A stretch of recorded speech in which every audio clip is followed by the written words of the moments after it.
Boa noite, os amigos que nos assistem pela página do Grupo Espírita Leon Denis. Hoje estamos aqui, na verdade, estamos toda semana aqui, né?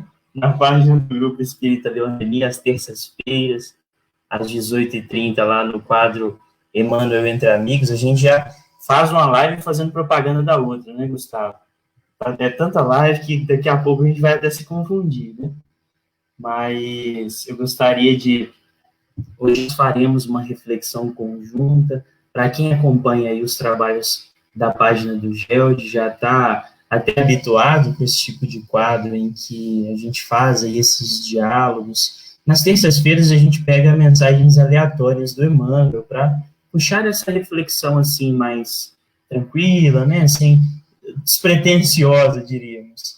Mas hoje a gente está num novo formato aqui, muito parecido com quem acompanha os trabalhos do Geld, sabe que a gente fez aí há pouco tempo um estudo da biografia do Leon Denis, a gente fez alguns estudos sequenciados ali sobre a obra O Porquê da Vida, foi um estudo que foi iniciado pelo William, mas aí posteriormente a gente achou legal essa ideia de mais de uma pessoa, entabulando esse diálogo, esse bate e volta ali, né, das reflexões. Parece que a reflexão, o estudo, ele vai se enriquecendo, a gente até percebe que nós temos uma fluência melhor ali, uma fluidez dos raciocínios, das inspirações, das intuições. Então, a gente sempre gosta desse formato, resumindo tudo. É um formato que a gente gostou muito, que a gente volta e meia tenta resgatar ele aí para os nossos estudos. Então, essa breve introdução é só para dar ali a cotação do nosso estudo, e eu passo a palavra para o Gustavo fazer as considerações iniciais dele. Boa noite, meu Boa querido noite, meu amigo amigo. Gustavo. Boa noite, boa noite. Boa noite a todos que nos acompanham, né? Que Jesus nos inspire, nos abençoe sempre.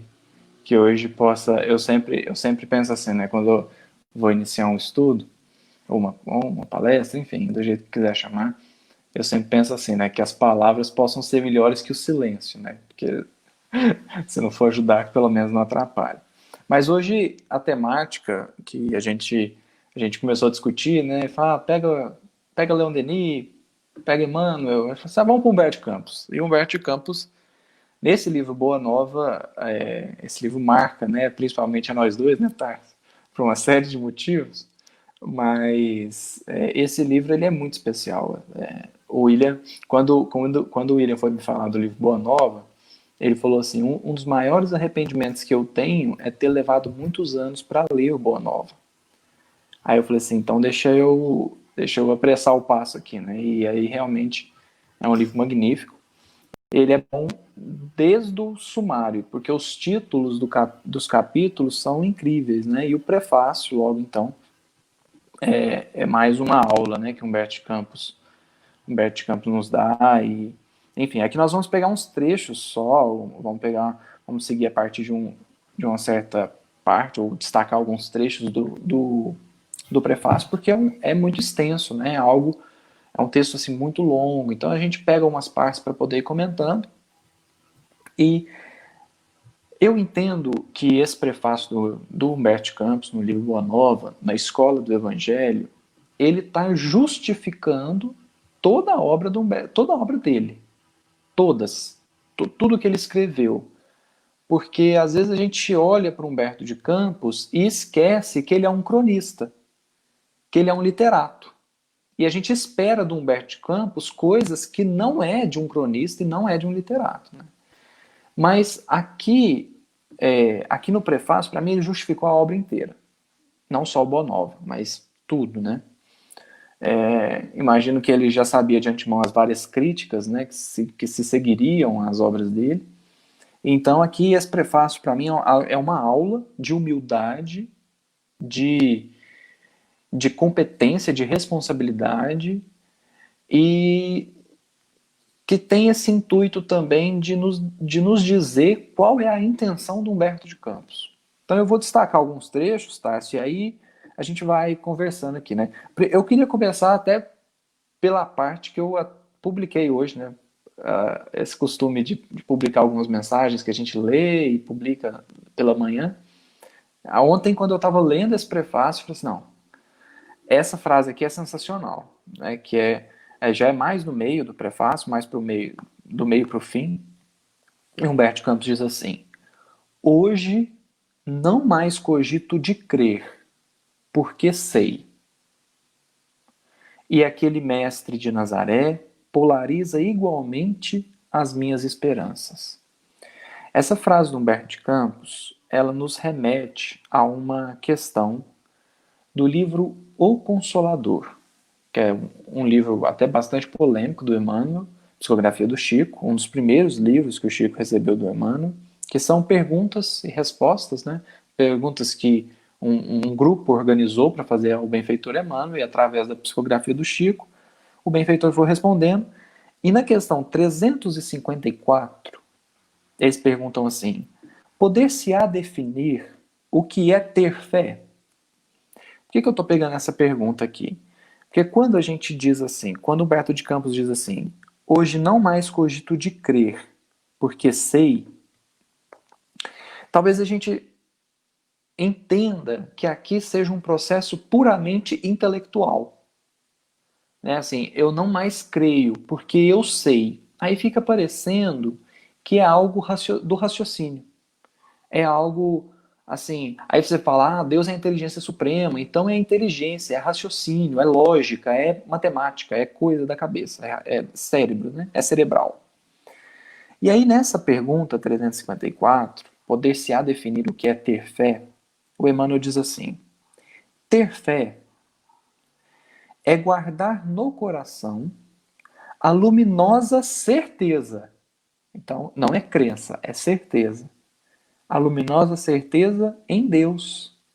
Certeza que ultrapassou o âmbito da crença religiosa, fazendo o coração repousar numa energia constante de realização divina da personalidade. Aí aqui está o ponto-chave. O Emmanuel diz assim: conseguir a fé é alcançar a possibilidade de não mais dizer eu creio, mas afirmar eu sei, com todos os valores da razão tocados pela luz do sentimento. Essa fé não pode estagnar em nenhuma circunstância da vida e sabe trabalhar sempre, intensificando a amplitude de sua iluminação, pela dor ou pela responsabilidade, pelo esforço e pelo dever cumprido. Eu vou parar aqui, a resposta tem mais um parágrafo, mas aqui já destaco, o Emmanuel já toca no ponto que eu gostaria de startar aqui nossa reflexão. Porque quando Humberto de Campos diz eu sei, ele não está dizendo de um processo puramente intelectual. Ele está dizendo de um processo intelectual iluminado pelo sentimento, que é o que ele vai dizer mais para frente aqui agora no prefácio. Ele vai discorrer um pouquinho mais sobre essa questão do sentimento. Então é dizer eu sei com todos os valores da razão tocados pela luz do sentimento. Então toda a minha razão não é apenas uma parte, mas toda a minha razão está tocada pela luz do sentimento. Por isso que no capítulo 48 do livro Coletânea no Além, o Emmanuel diz assim: nos círculos espiritistas, muito se tem falado de uma fé raciocinada, mas pouco de uma razão iluminada. Porque a gente tem que ter a fé, a gente tem que raciocinar na fé, mas a gente tem que iluminar a razão também, para que não fique um processo puramente científico, né? Porque isso é perigoso. A gente pegar um processo puramente científico, filosófico, e que diz pouco para o sentimento, diz pouco para a moral, né?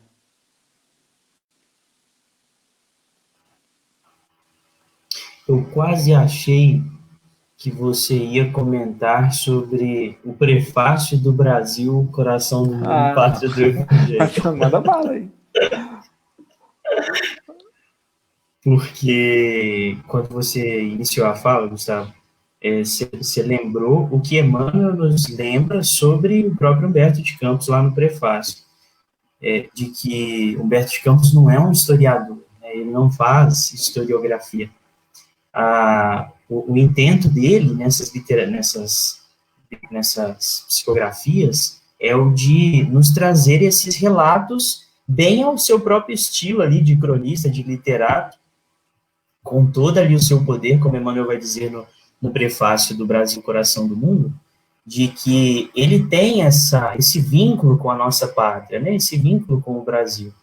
E assim, sem fazer pretensão de nacionalismos, né, de querer exaltar o Brasil, mas é porque é um contato, é um diálogo que Humberto de Campos está estabelecendo ali com a gente mesmo, né, com nós que estamos inseridos nessa pátria, nessa cultura, nessas condições, nessa conjuntura atual do Brasil.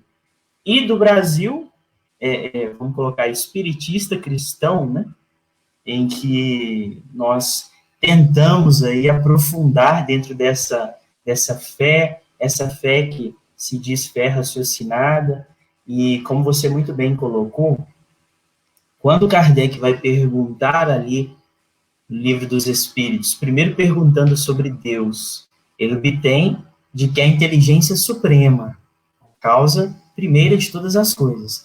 Depois Kardec pergunta ainda sobre os espíritos. Que são os espíritos? E aí os espíritos respondem, os seres inteligentes da criação. E nós, com a nossa visão externa, com essa mania mesmo, essa habitualidade de olharmos tudo para o lado externo, às vezes muito fisiológico, a gente acaba pensando o quê? Que uma inteligência é um cérebro, como você disse, é um intelecto dotado de razão, que pode raciocinar, que pode estabelecer ali esses raciocínios com lógica, com racionalidade. Filosofar, né? Que consegue filosofias, né? Refletindo, né?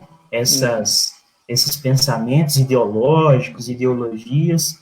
Mas a gente percebe, por tantas leituras, por tantas reflexões, observações, de que essa inteligência que eles colocaram não é esse intelecto frio, é todo esse arcabouço, é todo esse conjunto ali de inteligência, de sentimentos. É como aquela frase que dizem há muita coisa entre o céu e a terra que a nossa vã filosofia não pode compreender. E quando você fala ali sobre essa compreensão, o próprio Kardec vai dizer sobre ela lá no Evangelho segundo o Espiritismo, de que a fé, ela surge, ela necessita desse convencimento, desse entendimento, dessa compreensão, e essa compreensão nós podemos entender de que não é somente uma compreensão lógica, uma compreensão intelectual fria, mas é uma assimilação, é você pegar a mensagem, as experiências e assimilar elas da melhor forma, podendo entender o que aquilo quer nos demonstrar, né? E assim, falando sobre fé, a gente não deixa de lembrar sobre o porquê da vida mesmo, quando Leon Denis vai dizer ali do alvo supremo, né? Esse objetivo que, nossa, e é tão engraçado porque tudo se casa tanto, né? Quando Paulo, por exemplo, diz lá no final de O Livro dos Espíritos, aí você me lembra aí com o número da questão, acho que é 1009, dizendo sobre o inferno ali, lembra? Sobre o inferno, esse inferno com localidade, e aí as penas eternas, né? E aí Paulo vai dizer qual que é o objetivo da criação. E aí ele diz que é gravitar essa luz divina, gravitar essa inteligência suprema. Então, assim, que é o culto harmonioso do bom e do belo. E nós nos lembramos também de Denis, que faz muitas dessas comparações com astronomia, com o universo, quase ao estilo do Flammarion, né? Ele faz muito dessas comparações de que nós, enquanto esses seres inteligentes, gravitando ali a inteligência suprema, então nós estamos nesse processo de aproximação, nesse processo ali de atração como é a atração gravitacional, que é justamente o que Humberto Schweppes prossegue dizendo, né? Ele vai dizer, e aquele mestre de Nazaré polariza igualmente as minhas esperanças. Então, assim, aqui ele já começa dizendo isso, né? Trazendo, resgatando ali tudo que há de melhor no Espiritismo, tudo que há de melhor na codificação, sobre essa compreensão, e compreensão muitas vezes mais até com sentimentos do que com palavras. Eu acho que é importante isso. Eu tive uma... Deixa eu caiu aqui um pouquinho para mim. Estou te ouvindo.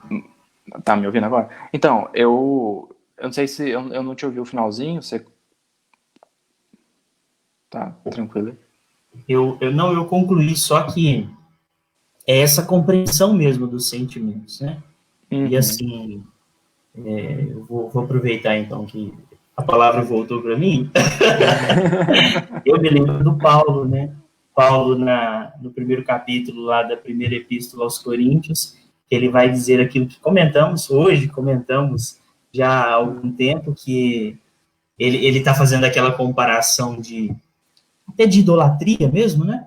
Que ele vai falar, uns dizem, vocês estão em contendas, vocês estão em discórdias, uns dizem, eu sou de Cefas, Simão Pedro, outros dizem, eu sou de Paulo, outros dizem, eu sou de Paulo, e outros ainda dizem, eu sou do Cristo.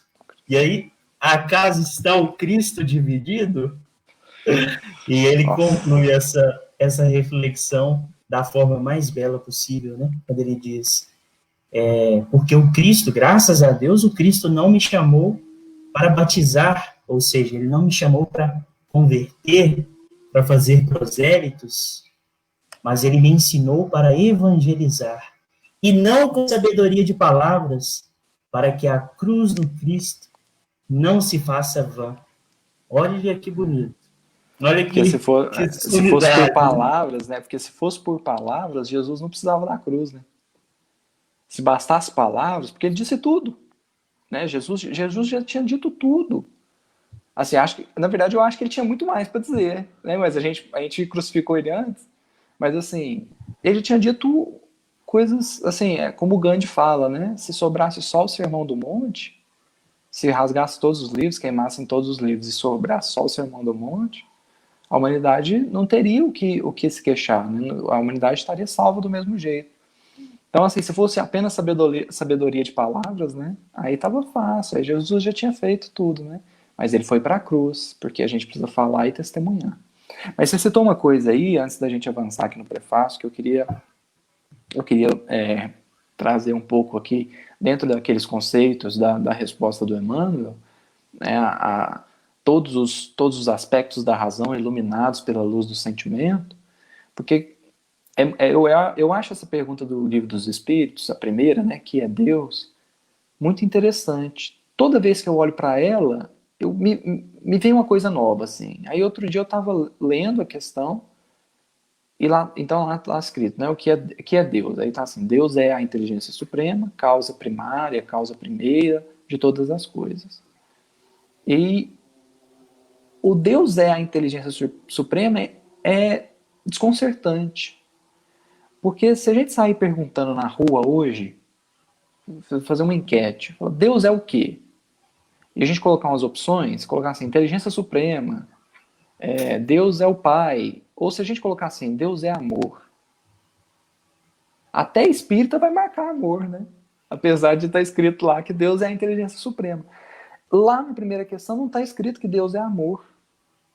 E aí isso me intrigou. Eu falei assim, por que está escrito que Deus é a inteligência suprema e não tem uma vírgula assim para falar assim, ele é a inteligência suprema, vírgula, é o amor supremo? Não tem. Só fala do aspecto da inteligência. Deus é, né? Ele não tem inteligência. Nós temos, né? Mas ele é a inteligência. E aí eu fiquei refletindo sobre isso. Mas por quê? Por que eles não colocaram que Deus também é o amor, né? O amor supremo, o amor inigualável, inimitável. E aí eu entendi que o verdadeiramente inteligente ama. Porque o inteligente que não ama é soberbo. E ele então demonstra não ser tão inteligente assim. Porque a pessoa inteligente, que também é soberba e orgulhosa, a ponto de achar que ela não precisa do outro, a ponto de achar que ela não consegue amar o outro, ela é inteligente em um ponto, mas ela ignora uma série de outros fatores, né? Então, o processo verdadeiramente intelectual, o desenvolvimento mesmo do raciocínio da inteligência, ele nos leva ao moral, que é o que está na questão 780, né, do Livro dos Espíritos. O processo intelectual, ele desenvolve o moral. E quando ele não desenvolve, é porque a gente está em um aspecto só do raciocínio e da inteligência. Então, eu achei importante você citar essa questão. Porque, então, lá demonstra que Deus é a inteligência suprema, então a inteligência suprema, ela ama. A inteligência que não ama, ela não é tão inteligente assim. Então, aí esse não cogito mais de crer porque sei. Então, é esse processo mesmo da razão a favor do sentimento. A gente chegou numa sociedade hoje tão racionalista, tão voltada para a ciência e para a filosofia, que demonstrar emoções, demonstrar sentimentos é fragilidade. Né? E aí vem a questão do Livro dos Espíritos, essa primeira, falando assim, não, o sentimento é coisa de gente muito inteligente. Né? Porque a inteligência suprema é o amor supremo, né? Também. Quase achei que você ia citar o pensamento e vida aí, né, com as duas asas dos anjos, que é o amor e a sabedoria. Porque se carecer de uma das asas, então não há voo, né? Não voa, né? Não tem jeito. Não tem jeito. Então a gente precisa das duas, né? E uma desenvolve a outra, né? Assim, se não desenvolver, tá errado, né? Então, a inteligência, quando ela não é usada em prol do desenvolvimento moral, quando a inteligência é usada, às vezes, até na contramão, né? Nós percebemos, assim, pessoas altamente inteligentes, mas que usam essa inteligência para desenvolver um orgulho próprio. E aí, usam a inteligência para tentar demonstrar que Deus não existe, por exemplo. Aí é a mensagem do Evangelho segundo o Espiritismo, né? É o trabalhador que pegou a enxada que o Senhor deu e virou contra o Senhor, né? Ao invés de trabalhar com ela. Mas então esse é o processo intelectual que Humberto Campos trouxe aqui. É esse processo intelectual que envolve uma iluminação do sentimento. Porque aí é o que ele vai dizer aqui, que eu achei isso aqui, assim, de uma profundidade, esse resto aqui desse parágrafo. Às vezes a gente tem tanto preconceito com outras religiões, né? E às vezes as outras religiões, em alguns aspectos, elas já avançaram tanto. E assim, eu digo outras religiões, mas eu fico até, sabe, com a dor no peito de dizer outras religiões, porque quando a gente tem aquela frase do será o espiritismo lá, aquela pergunta, será o espiritismo a religião do futuro? E aí, qual que é a resposta? Quer responder? Você citou, você responde. Não será a religião do futuro, será o futuro das religiões. E a gente percebe que a proposta é iluminação, é esclarecimento, é compreensão, não é acabar com seitas, acabar com doutrinas, com escolas filosóficas, ideologias. Pelo contrário, né, é iluminar o homem para que o homem iluminado possa transformar as escolas, as instituições, as religiões. Quantas pessoas nós não vemos de outras religiões que fazem aí extensas leituras da bibliografia espírita, às vezes comentam com a gente fala, ué, mas você não disse que era católico? Conhece tudo do espiritismo, e a gente fala, gente, que coisa. Então, assim, é o que a gente precisa hoje, né, Gustavo? A gente precisa de muita união e muita concórdia, porque acho que até aqui, e principalmente nesses 2000 anos, nós já estabelecemos muitas rupturas, muitas discórdias, muitas contendas, e como diz Paulo ali, para que isso? Acaso está o Cristo dividido? A mensagem não é de fraternidade, de concórdia, de união?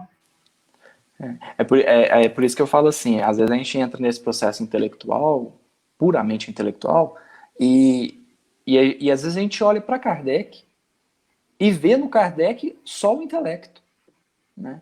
Então, você pega as obras básicas, que é um momento em que Kardec precisava ser, assim, até um pouco calculista com palavras, ele precisava pensar nas palavras que ele ia escrever, porque ele sabia que ele seria lido por todo mundo, por gente adepto do espiritismo e por pessoas que queriam destruir o espiritismo, né?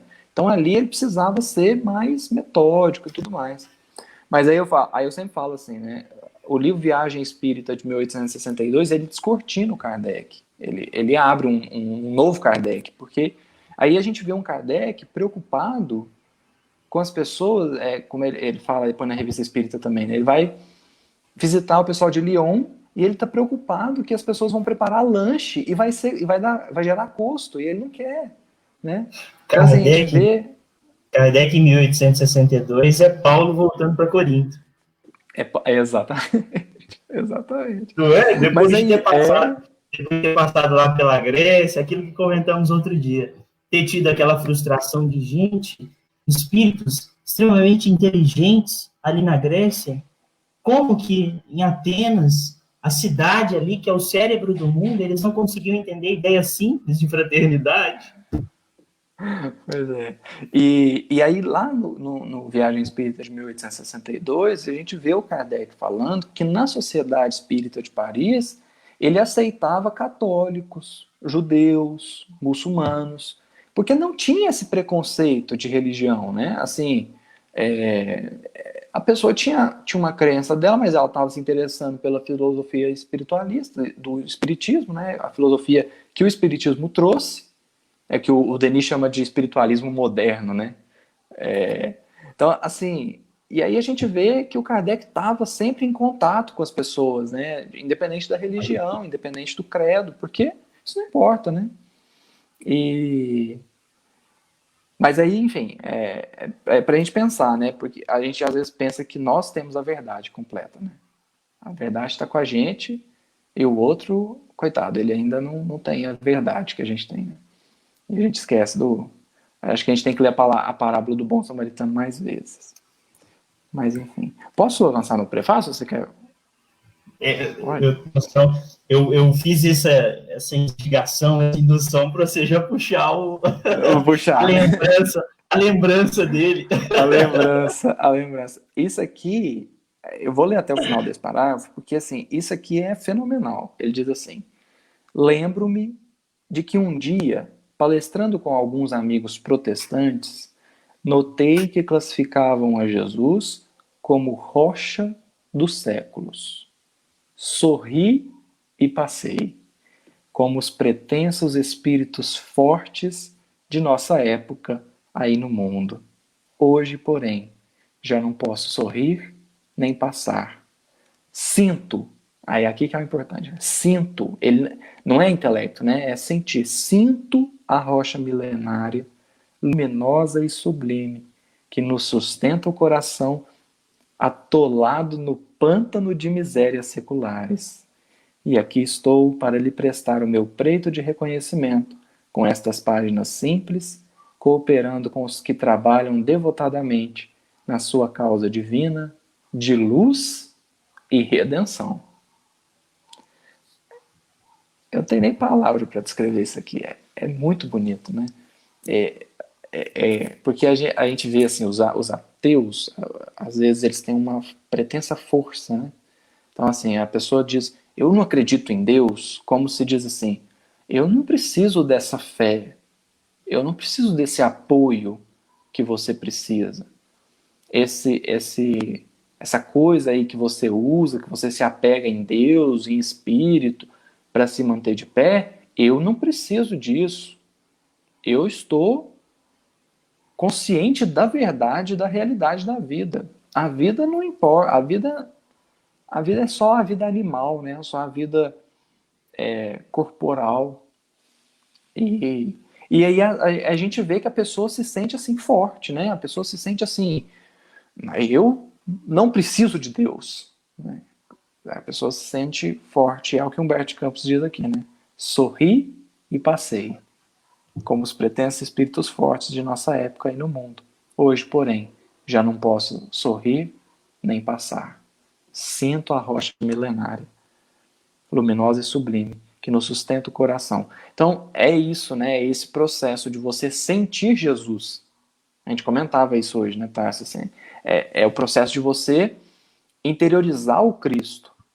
Ele entrar no seu coração, porque senão não adianta. Né? Senão fica debatendo, aí você fala assim, mudou o quê? Fala, eu não mudei nada, eu só entendi. Fala, não adiantou nada, né? E é importante o que você destacou dos pretensos espíritos fortes de nossa época. E vamos pegar um para Cristo aqui e colocar um na cruz, que é o niilismo, né? O ateísmo. Porque a gente sabe que é um excesso contrário. É muito nítido para a gente, assim, que por tanto tempo a gente viveu no século de ferro, como o Paulo vai colocar lá na questão 1009, que a gente não tem certeza se é a questão 1009. Brincadeira, mas Kardec perguntando a respeito das penas eternas, e aí a resposta vem pelo espírito de Paulo de Tarso, e ele vai comentar sobre as penas eternas, sobre aquele inferno que a gente chama de inferno com CEP, que é um inferno que tem uma localidade específica, tanto quanto o paraíso também tem uma localidade específica. Nenhum deles está dentro de nós, né? Uhum. Nós não carregamos o céu ou o inferno conosco. E aí o Paulo vai falar sobre isso, que essas ideias, elas serviam para uma sociedade, uma humanidade mais imatura, mais infantil, ainda com aquela necessidade de uma sanção moral bem vulgar, bem externa, mas hoje estamos avançando em intelectualidade mesmo, estamos avançando nesse amadurecimento dos sentimentos, e aí, para a nossa época, é preciso que essas crenças, essas ideias, elas também avancem e acompanhem o desenvolvimento da humanidade. Então, esse niilismo, essa crença no nada, é certamente um excesso contrário ali de dizer assim, eu não acredito nesse céu, não acredito nesse inferno. Então, até aí faz sentido, até aí a gente entende. Mas aí, no primeiro capítulo do livro Céu e Inferno, Kardec dizendo sobre o porvir e o nada, sobre o niilismo, ele vai explicar assim que muitas vezes a gente percebe que o que o niilismo não faz em grandes proporções, ele realiza todos os dias individualmente.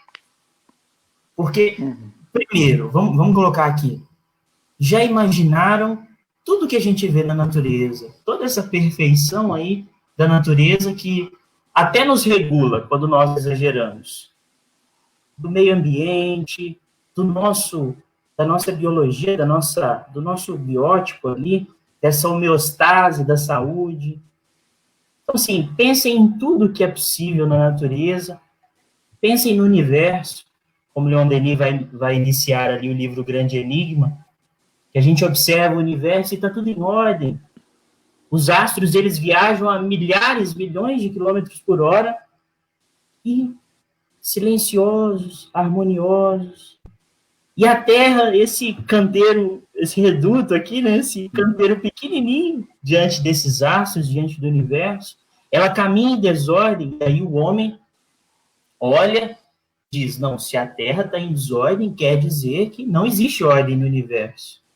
Quer dizer que tudo surge de forma aleatória. E nós percebemos que a vida demanda tanto de nós, às vezes um simples trabalho ali, na nossa profissão mesmo, a gente precisa de tanto esforço, tanta concentração, tanto tempo para que algo aconteça, precisa de tanta atenção para a gente ir desenvolvendo ali as nossas tarefas diárias. E aí a gente percebe que é uma construção, uma continuidade, uma construção contínua, exige muita disciplina. Então, se para pequenas coisas as coisas não acontecem aleatoriamente, é a piada do lavrador, né, que o homem da cidade chega lá pro lavrador e pergunta, aqui está Laranja? Dá não, senhor. Aqui dá banana? Dá não, senhor. Aqui dá jabuticaba? Dá não, senhor. Ué, então quer dizer que se plantar aqui não dá nada? Ah, mas se plantar dá. E aí o niilismo, Kardec vai dizer isso no Céu e Inferno, de que o que ele não produz na coletividade, ele produz todos os dias individualmente, porque ele reforça todos esses valores, ou melhor, todas essas faltas desses valores, a falta dessa compreensão. Nada surge do nada, as coisas não surgem aleatoriamente. É preciso muito esforço, até esforço intelectual mesmo. É preciso muita atenção, muito zelo, muito sentimento. Certamente que Deus, através dos seus emissários, dos seus messias, dos seus enviados, ele teve ali muito trabalho para construir tudo que a gente vê hoje. Todo o nosso planeta, todo o meio ambiente, a nossa conformação física, biológica. E aí Kardec vai dizer lá no Porvir Nada de que a gente acha que esses que creem no nada, que valorizam ali a doutrina do nada, eles são fortes, eles são inteligentes. Mas Kardec diz que muitas vezes há mais jactância, ou seja, mais hesitação do que necessária força. Então, assim, a gente tem que fazer um reposicionamento, uma ressignificação dos valores atuais da nossa sociedade, do que é bom, o que é ruim, o que nós valorizamos, né, o que elegemos como bom, como bem, porque as consequências são drásticas. E tem mais uma coisa, né, Tarso? Isso que você falou, você citou Leon Denis, que é o grande enigma, essa obra de Leon Denis, e que lá Leon Denis explicou uma coisa que Kardec falou, mas que eu só entendi depois que eu li Leon Denis. Kardec diz assim: todo efeito tem uma causa. E aí ele diz assim: então, todo efeito inteligente tem uma causa inteligente. Aí o que o Leon Denis faz no Grande Enigma? Ele olha para o universo, né, que foi o que você colocou. E o universo está em ordem, o que denota uma inteligência. Né? Então, se a gente vê, eu sempre penso assim, né? Se a Terra fosse um pouquinho menor ou um pouquinho maior do que ela é, a gente estaria mais perto ou mais distante do Sol. Mais perto ou mais distante do Sol significa não ter vida. Mas a Terra está no posicionamento adequado para que em determinado momento ela esteja próxima do Sol, em determinado momento ela esteja mais distante, para que a temperatura do planeta permita a vida. Um pouquinho maior que a Terra fosse, ou às vezes até um pouquinho menor, ela poderia estar ou mais próxima do Sol, por ser atraída pela gravidade, pela lei gravitacional, ou ser atraída por Júpiter, por Marte, e ficar ali fora do eixo que ela está. Mas não. Curiosamente, o planeta está no local exato para ter a forma de vida que tem aqui. Mas aí o Leon Denis começa a fazer essas reflexões, né, acerca do universo e tudo mais. E aí ele vai raciocinando, até o ponto que ele te leva a questionar assim: se você acredita que o universo é obra do acaso, é aleatório, então a pergunta que nós temos que responder é: que hora que deixou de ser acaso para virar inteligência? Que hora que, assim, até certo ponto foi acaso, depois surgiu a inteligência? Que hora que foi isso? Porque a natureza hoje, se você olhar para a natureza do planeta Terra, ela denota uma inteligência extraordinária. Você citou a questão do corpo físico. O corpo físico, ele é construído para se manter. Então, se você comer demais, ele tem meios para se adequar, ou para dar um jeito naquela alimentação que você ingeriu a mais, ou às vezes aproveita e armazena, porque não sabe quando. Isso é fantástico. Uma vez um amigo meu falou assim: você quer emagrecer? Come de 3 em 3 horas. Pouco, bem, mas de 3 em 3 horas. Eu falei, mas não faz sentido isso. Ele falou assim: não, porque se você comer em intervalos irregulares, seu corpo não vai entender quando é que você vai ingerir comida de novo. E aí, quando você ingerir, ele vai falar assim, deixa eu armazenar tudo isso aqui, porque eu não sei quando é que vai ter de novo. Então, olha o mecanismo do corpo. Eu não sei se é verdade, não, mas faz sentido. Ele fala assim, mas olha o mecanismo, e o corpo tem isso, né? O corpo tem essas formas. Então, você pega uma semente de maçã e você planta, a não ser que seja uma enxertia, mas se for uma planta verdadeira, né? Se for uma árvore verdadeira de maçã, você pegar a semente e plantar, dá maçã. Ou seja, não é aleatório. Tem uma ordem, tem uma inteligência. De onde que veio essa inteligência? Tem que ter vindo de uma causa inteligente, né? Gustavo, e aí a observação mais óbvia possível que a gente pode fazer de todas essas situações que você disse é como é inteligente. Como é inteligente. Exatamente. Não é inteligente, não. É genial. É genial. Então, a planta pega energia do sol que eu não sou capaz de pegar. Ou seja, se não existir a planta, eu também não existo. Mas, curiosamente, a planta existe. E aí, eu também existo. Então, tá tudo encadeado, tá tudo perfeito, né? Tá tudo, assim... A desordem só existe na sociedade humana. Porque o resto tá tudo em ordem. Né? A não ser quando a gente interfere, né? Aí a gente interfere na natureza, fica desordenado. Mas se a gente não interferir, a natureza está em ordem completa. A desordem é animismo, né, Gustavo? A desordem é animismo. Ai, ai. A desordem é animismo. Mas é isso. Então, assim, é a gente perceber que, na verdade, a força é reconhecer essa inteligência. Porque enquanto eu estou negando ela, eu estou tão desorientado, tão alucinado, que eu não estou percebendo o básico.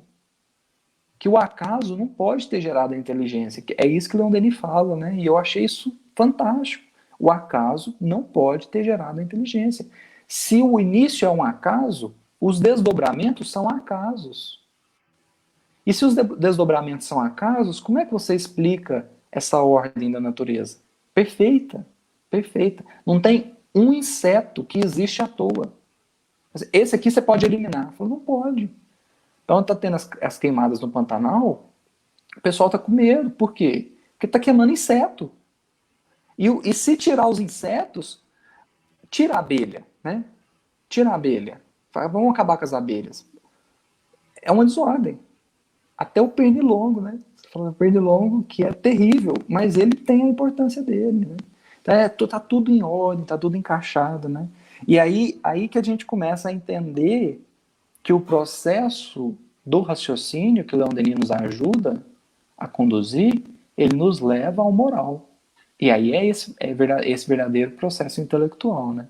Que aí busca reconhecer a sua pequenez, a sua verdadeira posição no universo, e ante a isso reconhecer a grandiosidade do Criador, que é então essa inteligência, né, maior.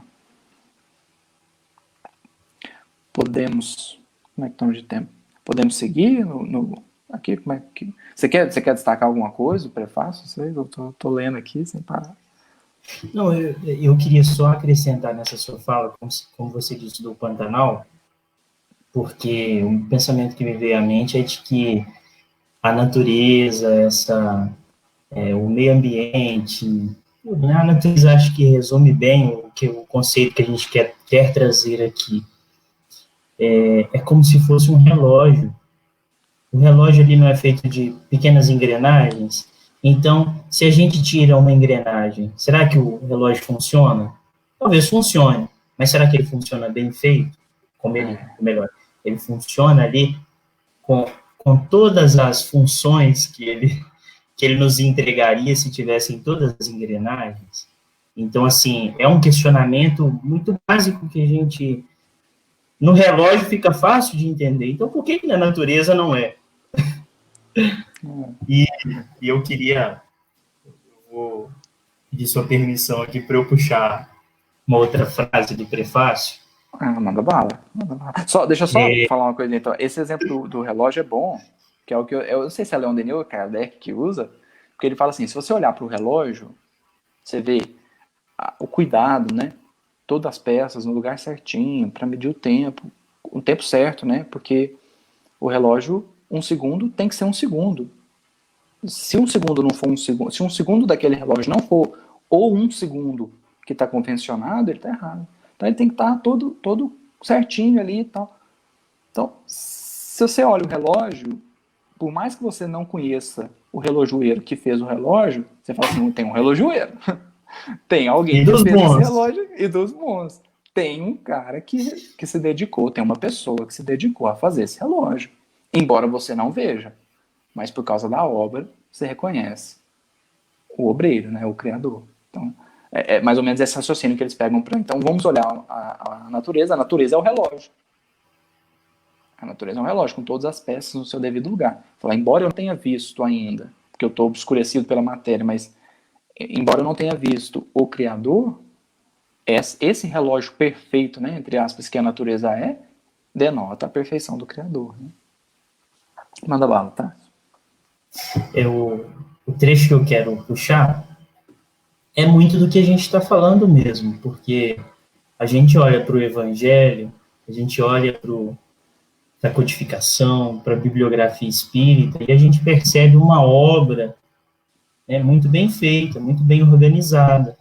Então a gente presume de que o obreiro, o criador dessa obra, quem está por trás ali coordenando, que a gente às vezes vê diversos personagens, diversos atores, diversos precursores, mas a mensagem é uma só.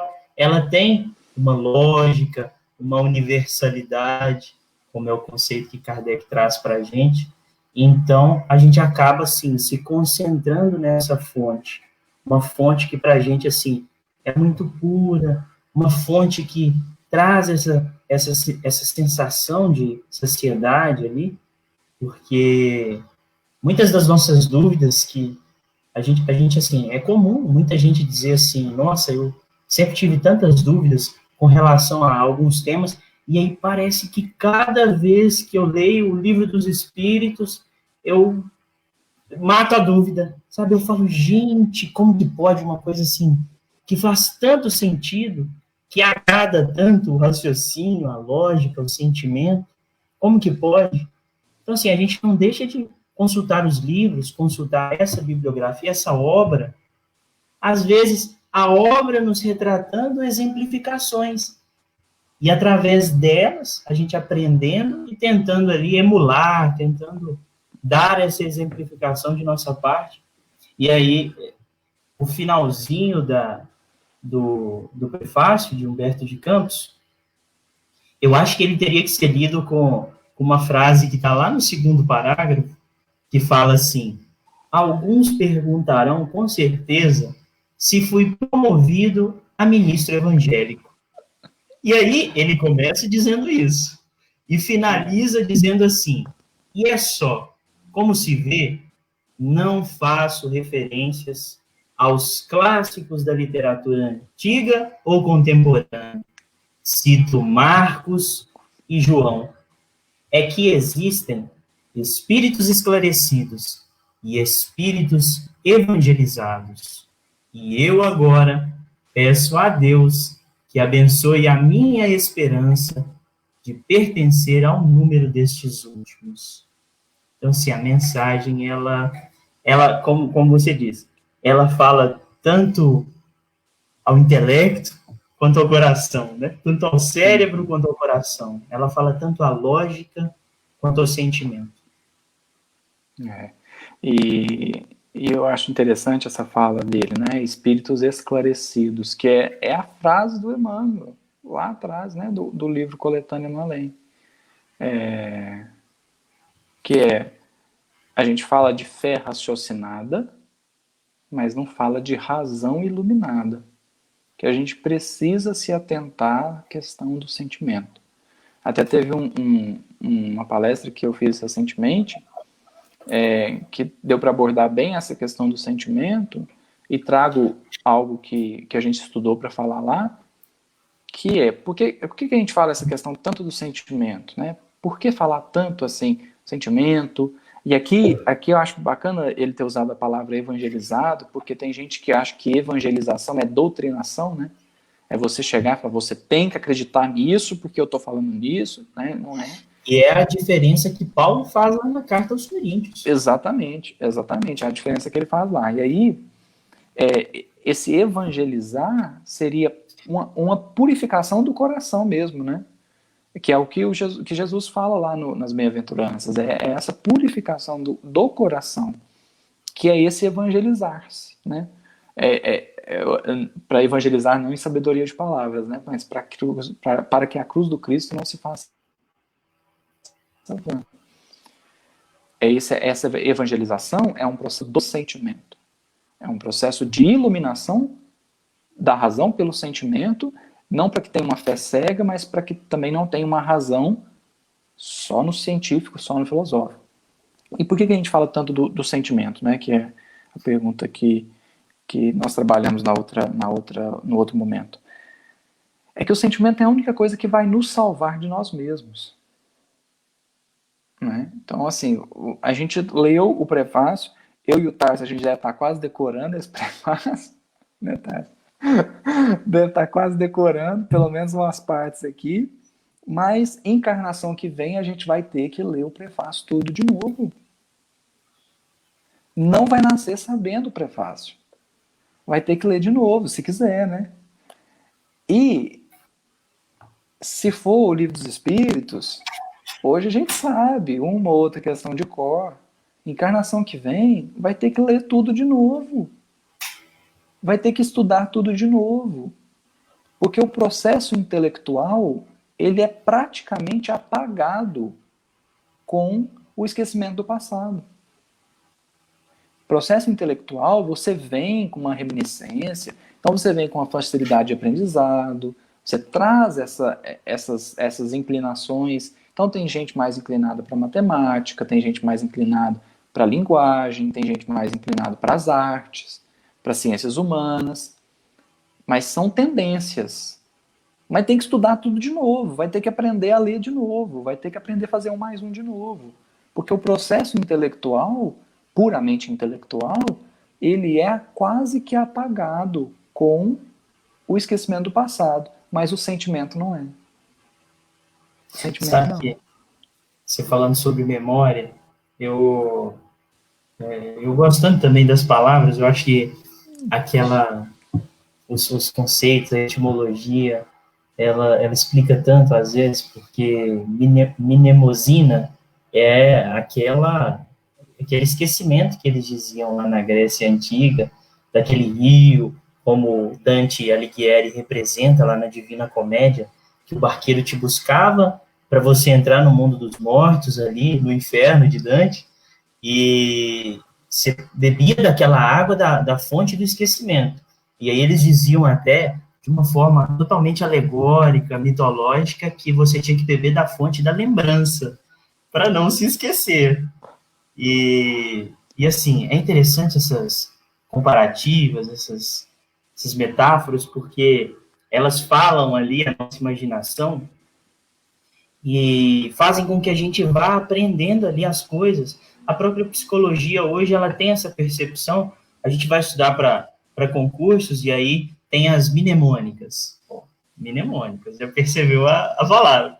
E aí, as mnemônicas são aquelas que você combina as palavras, às vezes faz música, reficofagem, né, da biologia, que você pega a palavra e aí, por cada sílaba, você consegue quebrar e lembrar de novos conceitos. Mas aí, por que eu estou falando isso? Porque a gente lê diversos artigos da própria psicologia, de vários esforços da ciência, dizendo que nós comumente nos lembramos daquilo que associamos a uma emoção, aquilo que associamos a um sentimento. Então, perfeito. Por exemplo, nós não nos lembraremos muito mais daquilo que nos fala o coração, por que nós temos determinadas lembranças da nossa infância que voltam, às vezes numa ocasião ali muito parecida com aquela ocasião que vivemos na infância, aí nós nos lembramos daquilo. Às vezes o próprio sentimento, às vezes o próprio olfato, a gente sente o cheiro e se recorda de determinadas coisas. Então, eu acho assim, já a gente caminhando ali para os nossas considerações finais, o fechamento das nossas reflexões, a gente tentou fugir do Emmanuel muito hoje, desde ontem, Desde ontem. e que a gente estava combinando essa live conjunta, essas reflexões. A gente já tem o Emmanuel entre amigos na terça, então não dava para fazer mais uma live do Emmanuel. E a gente lembrou muito do Pensamento e Vida, tanto ontem como agora a gente se lembrou. Então, eu busquei aqui, lá no capítulo 4, quando ele vai falar sobre instrução, sobre essas duas asas dos anjos, que são necessárias ali para que a gente alce o voo dos anjos, né? Que é a instrução, a sabedoria, e do outro lado o sentimento, o amor. E ele finaliza essa mensagem dizendo que o que você disse agora há pouco, né? Essa libertação, que ele diz: conhecer é patrocinar a libertação de nós mesmos, colocando-nos a caminho de novos horizontes da vida. Corre-nos, pois, o dever de estudar sempre, escolhendo o melhor para que as nossas ideias e exemplos reflitam as ideias e os exemplos dos paladinos da luz. Então, assim, a gente brinca muito dessa questão do animismo e da mediunidade, e isso tem um sentido. É porque muitas vezes comumente, a gente costuma colocar muito de nós, a gente costuma misturar muita pureza da mensagem com as nossas viciações, com as nossas vicissitudes. E o que a gente poderia fazer, talvez, era deixar fluir essa reflexão, essa luz ali, as ideias e os exemplos dos paladinos da luz. Porque é isso que o sentimento permite, né? Porque às vezes a razão quer o controle e o sentimento quer deixar fluir, né? E é isso, o que você falou foi muito bacana, eu gostei muito, a questão do sentimento, né? O quanto que a gente lembra daquilo que nos marcou. Então, até textos que eu li, eu lembro mais, assim, às vezes só de ler, né? Porque às vezes a gente ouve e grava, mas de ler, a gente grava mais aquilo que nos empolgou, aquilo que nos trouxe bons sentimentos, boas reflexões, né? Mas aí o que eu dizia sobre o sentimento é também de uma encarnação para outra. Porque a gente esquece o que sabia, mas não esquece o que sentia. Então, por exemplo, se a gente encontra numa próxima encarnação, vamos ser amigos de novo, se tudo der certo nessa, né? Se não der nada errado nessa. Na próxima encarnação, possivelmente, seremos amigos de novo se encontrarmos. Por quê? Porque isso é questão de sentimento. Da mesma forma que se eu não gostar de uma pessoa, quando eu conhecer ela na próxima encarnação, alguém que eu não me dei bem nessa encarnação, alguém que me trouxe mágoa, que me trouxe ódio, se eu encontrar de novo na próxima, terei o mesmo sentimento. A mágoa, o ódio, mas sem o intelecto, que me justificava o sentimento. E aí eu passo a perguntar assim, por que eu estou com raiva daquela pessoa? Eu não tenho motivo para estar com raiva dela, mas estou. Porque aí é uma questão do sentimento, né, que eu trouxe de uma encarnação a outra. Então o sentimento é o patrimônio mesmo do espírito, né, que permite que ele se salve de si mesmo. Na próxima encarnação, e se eu nascer num país que não é espírita? E se eu nascer numa região que nunca ouviu falar de espiritismo? Farei ou não farei a caridade? Vou fazer se tiver interiorizado isso dentro do meu coração, porque aí eu levo. Agora, se for um processo que está só na minha cabeça, aí eu vou esquecer. Aí eu vou chegar, vou encarnar e vou absorver a cultura daquele lugar sem nenhum pudor, né? Vou absorver sem pensar na caridade, sem pensar no bem ao próximo, que é o nosso dever. Terei que aprender de novo, né? Como aprendi nessa. Mas aí, então, eu também encerro com essa frase do Humberto Campos, né? Aqui passo para você encerrar para a gente aí, que até já passou um pouco do horário, mas é que existem espíritos esclarecidos e espíritos evangelizados. E eu mesmo, agora Nossa, peço, nós, né? Nós pedimos a Deus que abençoe a nossa esperança de pertencer ao número desses últimos. É evangelizar-se, né? É purificar o coração. Essa é a aquisição. O intelecto tem que estar a favor disso. Precisamos do intelecto, precisamos do estudo, precisamos do raciocínio, precisamos da filosofia a serviço disso, a serviço de entender o bem e o mal, a serviço de entender a caridade que eu posso praticar, a serviço de entender o que eu sinto, porque sinto, como sinto, para ir transformando, para ir educando isso, né? Então, que Deus nos abençoe para que a gente possa pertencer ao número dos espíritos evangelizados. Então, agradeço a todos, obrigado, tá? Foi muito bom aí a gente... Esse prefácio é sensacional, né? E daria para ficar aqui horas e horas só nele. Então, agradeço aí a companhia, né? O convite, vamos dizer assim, né? E agradeço a todos que participaram. Que Jesus nos abençoe. Que a gente possa sair, então, com essa inspiração, né? De tentar ser espíritos evangelizados. Porque o esclarecimento a gente já tá mais fácil, né? Agora a tarefa é de esclarecer-se evangelizando-se.